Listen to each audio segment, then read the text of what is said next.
Greetings and salutations. Welcome to another episode of Close It Now. Today we are talking about, this is episode number 2 in the Sales 101 series. So beginner sales foundational series. So today's episode is curiosity before conclusions. So one of the fastest ways to lose trust in a sales conversation, whatever your role, is to jump to conclusions too early. Most beginners think that confidence means having answers. Reality is confidence in sales starts with curiosity. So that is the episode today. Stick around. It is going to be a powerful one. I know that you are getting a lot out of this. I've already started to get some comments about it, which about the first episode. And so this is really exciting. Before we go any further, let's have a what's in your cup moment. What is in your cup today? Today, what is in my cup is just basic black coffee. Nothing fancy, nothing special. I'm out of recommendations. Y'all shoot me your recommendations for new coffee beans to try or coffee shops to visit, those types of things. And anything else. What is in your cup? You got lattes, you got, make sure you're drinking your water, people. Make sure to stay hydrated. But you drinking that energy drink today, you got a Coke, you got a soda. What is in your cup? So here's what's in mine. So let's all take a minute and toast this episode together. I'm grateful for all of you in Drive Time University. 3, 2, 1. All right. So let's get into this. A couple super quick announcements before we hit the content. One is, yes, date of recording is, Thursday, December 18th.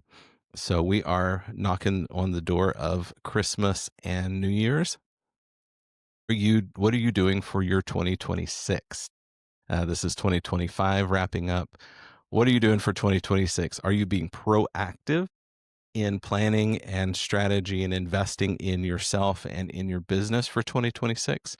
Are you being reactive, sitting around going, oh man, what are we going to do to increase business next year, and don't have a plan? So I'd love to have a brainstorm. If you would like to have a brainstorm with me, I'm open to that. We can put some things in place, help you get some clarity around this next year. And with that, 2 main things I want to talk about. Let's talk about 3 things. First is February 26th. I am going to be speaking at the ACA New England, so Air Conditioner Contractor Association New England chapter in just outside of Boston, Massachusetts, in February 26th for that event. So get your ticket. There will be a link in the show notes here. Make sure to grab your ticket for that and come hang out. Come see me. It's going to be an awesome day. And we're going to talk about some really cool things. We're going to talk about guerrilla marketing. We're going to talk about how door-to-door is crushing right now. And it's how companies, guerrilla marketing and things like door-to-door and actually prospecting, going and find the business and bringing it back to you. This is the reason that in home improvement, when you step out of home services, which is HVAC, plumbing, electrical, this is the reason that home improvement, so all of the other types of home services, have 15 companies that have over $1 billion valuation, because they all rely heavily on canvassing to grow their companies, because it's the lowest cost appointment business machine that you get to control when you eat. You get to control when business comes in, and it's immediate. So that's the cool part about it. In home services, there's not a single company that has anywhere close to that. So plumbing, electrical, HVAC, they don't get near as big because we've always relied on reactive marketing. We put digital up and billboards and all radio and TV and all of these things and expect business to come to us when something's wrong. But if you truly want to grow your business, you have to go find it. So first thing is, we are getting really into full swing with Door-to-Door Institute.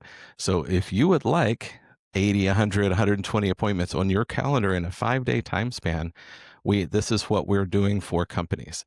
So reach out and we can have a conversation, see if you might be a good fit for that. And we will send a team to your area to put appointments on your calendar. And the best part about it is that appointment cost is way less than half the price of anything that you can get online for digital. So that is number one. Number two is in planning for 2026, not only planning for that piece to grow your business and explode it. The other is once you get those appointments, you have to be able to convert them. You got to be able to close them. So what that means is I have some openings right now in my 2026 calendar to come to your location and train your people. Because if you're not able to have the right conversations to close business when you're in the home, then it doesn't matter how many leads and appointments you get if you're not selling them.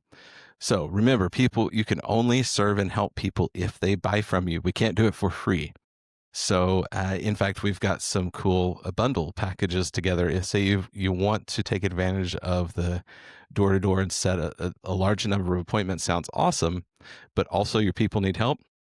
We've put some bundles together where I'm on site training your people, and then we go out into those appointments and we close them together. And so we can show your team how to do that. So it creates a lifetime machine of value to bring to your company. So reach out if you want to talk about on-site training for your company for 2026. Companies are starting to book into my calendar, so I want to make sure that you have the opportunity to get one of those slots before they all fill up. So those are the two announcements for today. Let's get into this content because I know you're going to love it. So again, I'm going to recap. One of the fastest ways to lose trust in any sales conversation, I don't care who you are, if you're a technician, if you are on the install crew, if you are a CSR, it doesn't matter what you're doing. If you're selling cars, it's whatever is to jump to conclusions too early. So many people, they think having all the answers and just dumping information on people is what generates trust, and it's absolutely not it. In fact, here's a quick story. I recently had a coaching engagement with a company, and we did a 2-day, it was a full 2-day discovery session. So it was really cool feedback.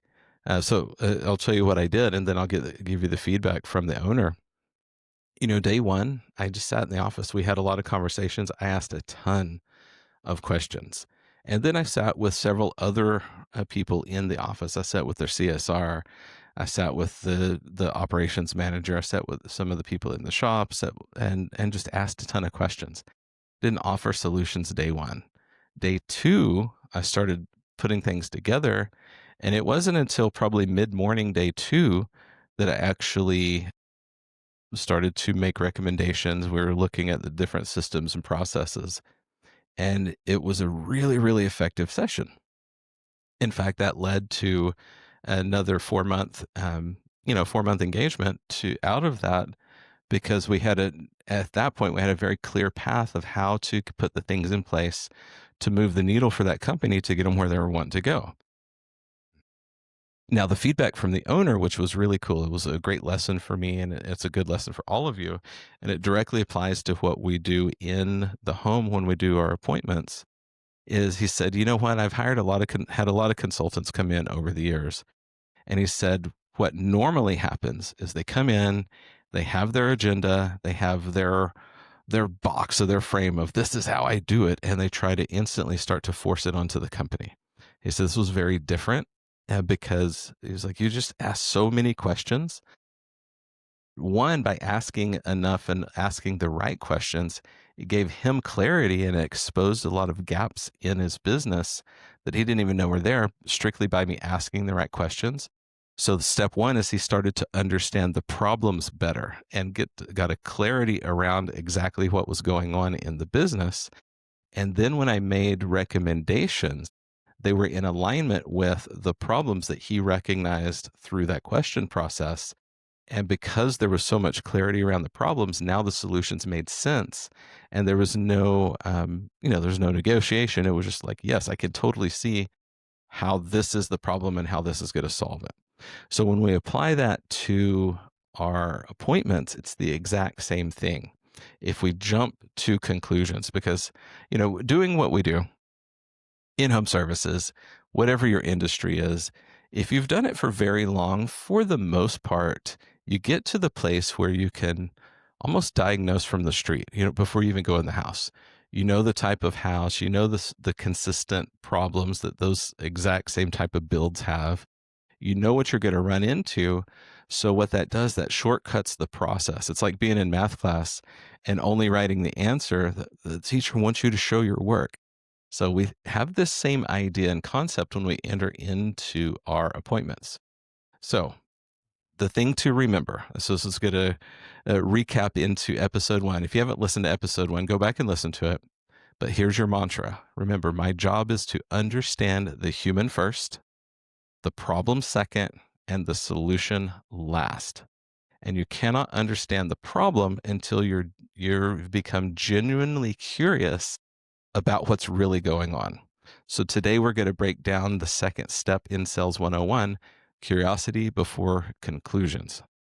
So, recapping episode 1, we talked about starting every appointment with clarity and a shared plan. Once that plan is set, the next mistake that beginners a lot of times make, and if you still are making this mistake, I don't care if you, whatever you would consider yourself, intermediate or advanced, whatever, if you're doing this, it puts you in the beginner category. So it's something you have to solve very quickly. So what happens is once the plan is set, so we handled the very beginning, but once that plan is in place, the next mistake that beginners make is rushing. You diagnose too fast, they assume too much, and you start solving problems that haven't been fully understood yet, both understood by you and by your homeowner. So curiosity is what is going to slow the conversation down in the right way. So let's talk about a little bit about why beginners jump to conclusions.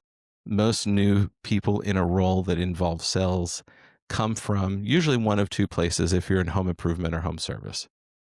Either you are a technician or installer, or you did the work yourself, and so you have a technical background where fixing fast is rewarded.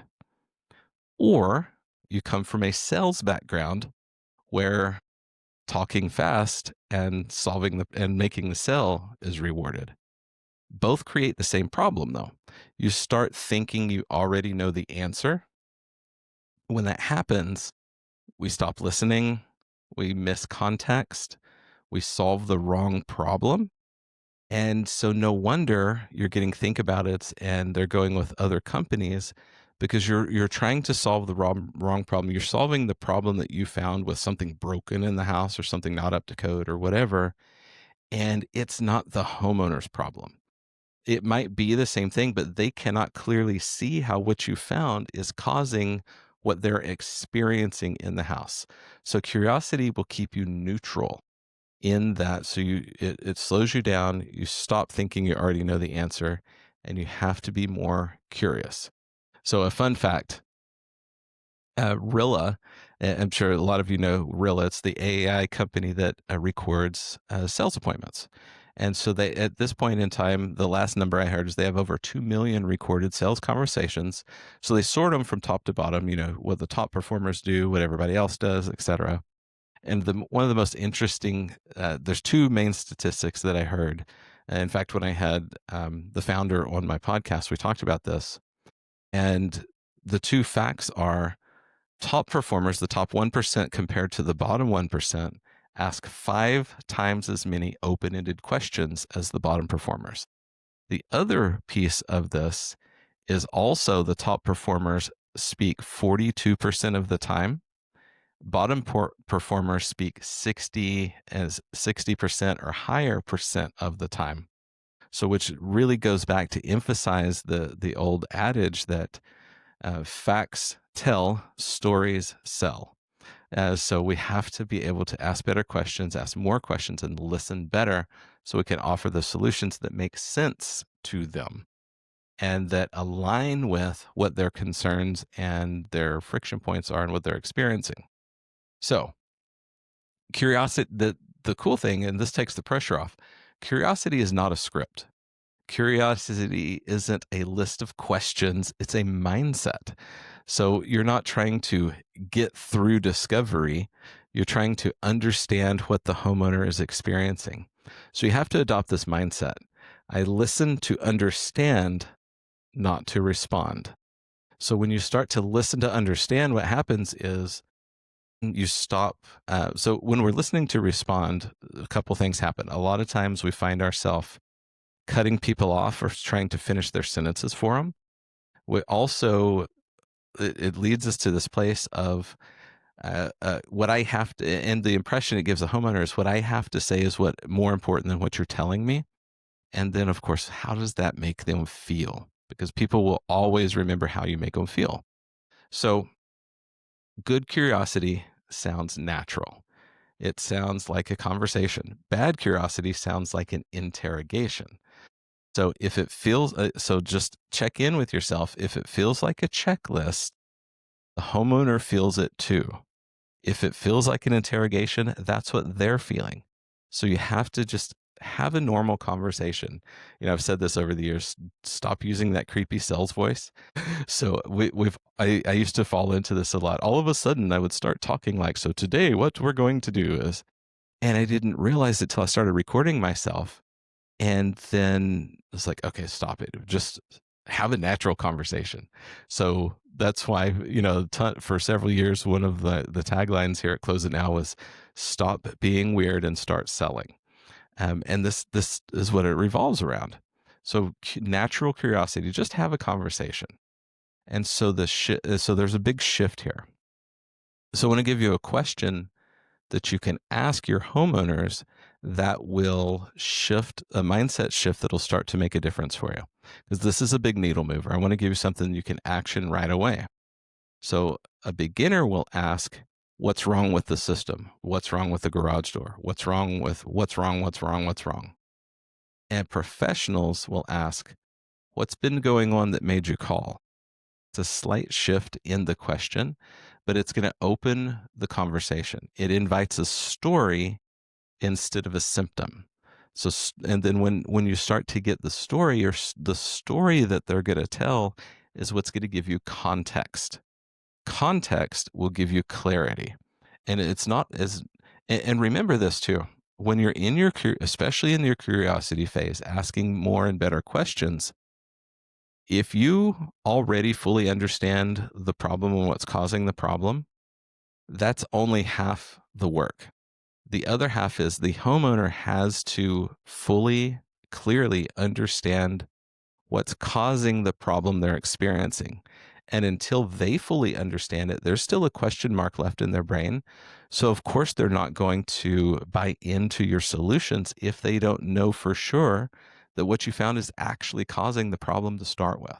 So that's where the questions come in, because through that process, your homeowners will get clarity around the problem itself. And as they do that, now they can see how the solutions you're going to offer will solve that. But until they have clarity there, there's no point in moving on to anything else, because you're just going to create confusion. You're going to create think about it moments. And so that's why staying curious, even when you think you know, is where most people slip. Because you'll see an old heating and air system, or uneven temperatures, high utility bills. You see leaks around the water heater. You see whatever it is you see, and your brain says, hey, I've seen this before. And so take a self audit here. This is not judgment, but you have to know where your baseline is, where your foundation is, so you know where to grow from there. So curiosity says, help me understand how that's showing up for you. When do you notice it the most? Who does that affect most in the house? You already know what might be wrong, but curiosity helps you learn why it matters. Because until you know why it matters, then there's no reason. Then without that, you're putting yourself into a commodity box. No wonder they come back with, well, for the same model and serial number from this other company, and it's $5,000 cheaper, et cetera, et cetera. Well, because it's just an appliance. It's just the thing. It's not about why it matters and how we're different than the rest. And so that's what curiosity will do, is will unlock the reasons why they want to solve their problem. And then we can go to work on that. We can speak to that. Curiosity also creates trust without forcing it, right? We don't have to come up with these fabricated moments of, trying to force the trust, because as you're more curious and ask more and better questions, trust will start to develop naturally. Because we don't have to spend 20 minutes in form. Let's talk about family, occupation. Man, I love the rims on your truck. No, that's fake. People hear fake news. Their BS meter goes off a mile high. So people don't feel understood when you explain things. They feel understood when you ask questions and actually listen. Not just pretend like you listen, when you actually listen. Curiosity communicates respect, patience, and professionalism. It tells the homeowner, this isn't about selling me something, this is about understanding. And that changes everything that comes later into your appointment. And so remember, again, this is the mantra. I'm going to say it over and over. My job is to understand the human first, the problem second, and the solution last. And curiosity is how you honor that order. So when you skip curiosity, what happens is you start to guess, you assume, you rush. When you stay curious, the problem becomes clearer, the solution starts to become obvious, and the sell will become a whole lot easier. So to wrap this up, you don't need to sound smart to be effective. You don't need perfect questions. You don't need to control the conversation. You just need to be genuinely curious. Curiosity will slow you down, it builds trust, and it keeps you human. And humans buy from people who listen, because now they feel heard and understood. And that it builds the trust to such a degree that now you can offer a solution that solves that. And now you're in alignment with the homeowner, and they're in alignment with you and your solutions. So let's recap. Today, we covered why beginners jump to conclusions too fast, what real curiosity actually is, how curiosity changes the tone of discovery, the difference between symptoms and stories, right? It gives us context. And then why curiosity builds trust automatically, and how this fits the human problem solution order. So remember, curiosity before conclusions, and always human first, problem second, solutions last. So if this episode helped you, share it with someone who rushes to solutions too fast. And make sure you subscribe. If you're on YouTube, like and subscribe. All of you follow this podcast, because episode 3, we're going to talk about how do we show you understand the skill that separates pros from amateurs. And so also, if you've gotten some value from this podcast, I would love a 5-star review. I go to Apple Podcasts. You can go just search Close It Now in Google. Leave me a 5-star review on my Google page. Spotify also has a place to leave reviews. I would love. It helps me to get to grow this podcast and to reach more people, to help more people, because my job and my role and responsibility is, and my calling is, to help our industries level up. We can do better. We can serve at a higher level. And all of this is part of becoming someone worth buying from. When you work to become someone worth buying from, because words don't close the job, you do. You can hand the same script to 5 different people. They might nail it perfectly in role play in the training room, but then they go out in the field and get 5 very different results. Why? What's the difference? It's not the person, it's not the script, it's not the process. It's the person that's plugged into that, and who you are determines everything. So that's why we have to work to become someone worth buying from.